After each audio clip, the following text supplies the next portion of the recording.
Do you trust your employees over your customers?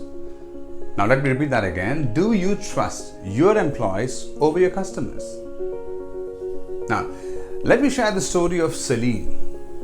Now, Celine was this recruiter working in this big recruitment firm, and she was this hardworking, dedicated, and a great team player. All her friends and colleagues liked her for her positive attitude.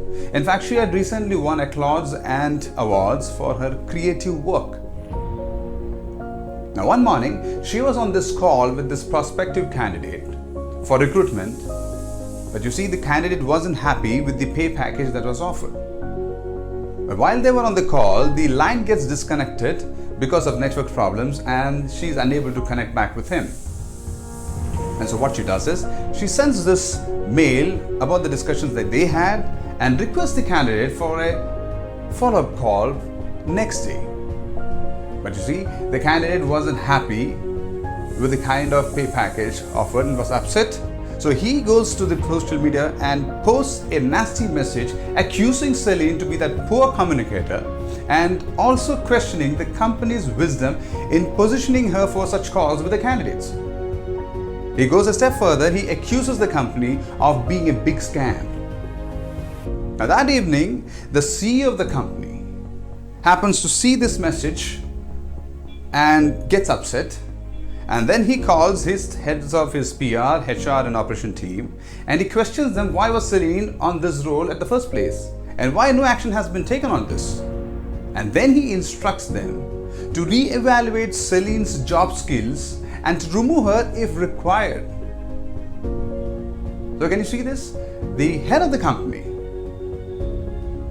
This is how the head of the company is reacting to a social media complaint believing an unknown customer or candidate over their known employee. Without second thoughts, it is already presumed that the employee is at fault. And now the heads of the department, they are now into this witch hunting exercise, trying to dig the past complaints on Celine and questioning her as if she's committed the crime of the century. Now, while Celine keeps explaining what transpired, they continue to question her till they finally find that there was nothing wrong that happened. And while eventually the case gets closed, not before it took a toll on Celine. It shook her confidence. It shook her trust in the company and its leaders. And the damage was done.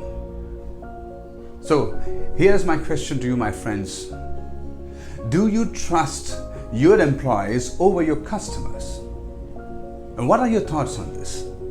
Do share your thoughts in the comments. And this is Mohinder signing off for now.